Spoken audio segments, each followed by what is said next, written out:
Hey guys! Welcome to our channel. Ngayon po dahil maaga kaming nakauwi. So, mag-prepare po tayo ng dinner.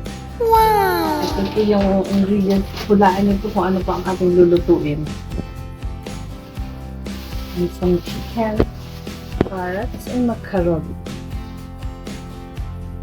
A few moments later.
Okay guys, ito po, mainit na yung ano natin, kaserola.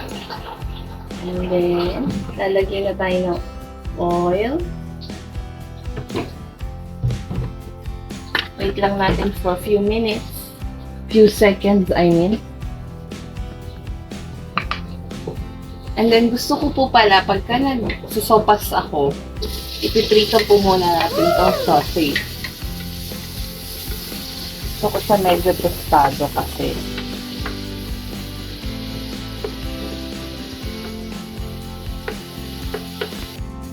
Ayan, medyo toasted na siya. So, kahanguin na po natin. Tapos, separate po natin siya. Then later, idadagdag po siya pagka nang tapos na tayo gumawa ng ibang. Okay.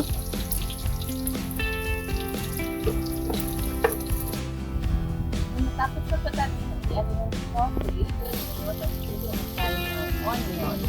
Dapat po may bawang kasi wala akong bawang na available. Kaya sibuyas na lang po ang lalagay natin. Carry na po yan. Ngayon, dahil malakas po yung apoy natin, mabilis siyang lalagay na po natin yung chicken. At andito na po pala yung magaganda kong roommate.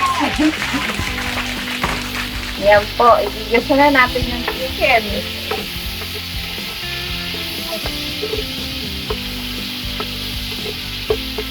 Antayin lang po natin siyang mag-brown.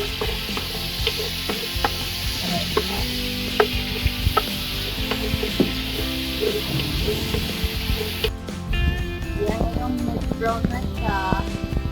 Yan po po siya ng konting toyo. And chili powder.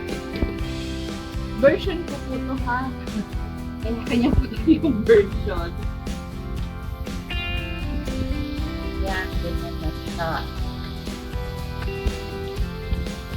Ito po ang unsopas version. Malagyan na natin siya ng name. Mamabash po ako ng ate kong nanonood later. Tapos, ilalagay ko na rin yung carrot. Yan. Bango-bango na po, amoy adobo na siya, hindi na siya amoy sopas. So, wait ko lang po siya na medyo maluto yung carrots. Ayan na, pamukha na po siyang adobo. I-add na po natin yung macaroni. Nawash ko na rin po yan.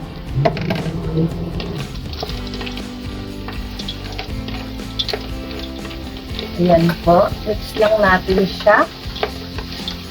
Para mag-combine lahat ng lasa ng kanyang mga kapasko. Ayan. Tapos po, meron na po akong pinainit na water para sa sabaw niya po. na rin po itong wrapper. Yan.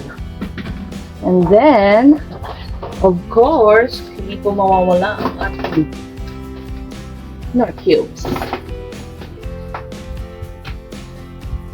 Ito po guys, mga, anong tawag doon? Lutong single lang po ito ha. Ibig ko sabihin, hindi po talaga tayo professional na cook.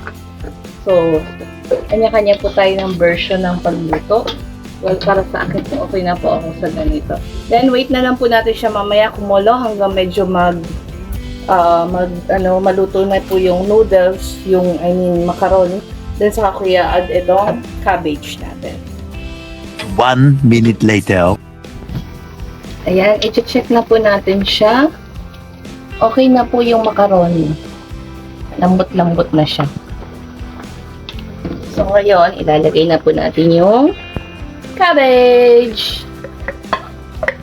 Kaya po natin hinuhuli para hindi siya masyadong lumambot yung cabbage. Okay. Tapos, lagay na rin natin yung fried natin kaninang sausage. Yan. Then, i-mix. Mekos po natin ng konti. Oh. Pero, parang kulang po siya ng konti sa sabaw. Gusto ko po kasi may soup. So, dadagdagan po natin yan mamaya-maya pagka medyo na. So, wait po natin ng konti ulit. Ayan guys. Dinagdagan ko na siya ng tubig kanina. Nagpainit na po ako ng water. Medyo okay na po. Lalagyan natin ng evap. Sinasalin ko po pala dito kasi bawal daw sabi nila. Bawal daw maglagay ng open can sa refrigerator. So, nilagay ko na po siya sa bote. Yan. Parang true. Yan. See? Mukha na po siyang sopas. Tapos po, mag-add na lang po tayo ng salt and pepper para po matansya na, maano po natin yung lasa. Ayan po guys. Later po titikman natin siya pag medyo kumulo na po at naluto na po yung milk. Guys, tingnan nyo na po. Mukha na siyang sauce talaga. So ngayon, titikman natin kung okay po ba yung lasa, yung salt, spicy. Yan.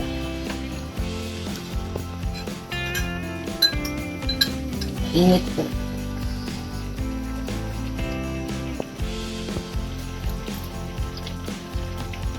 Sarap-sarap po guys. Kain na!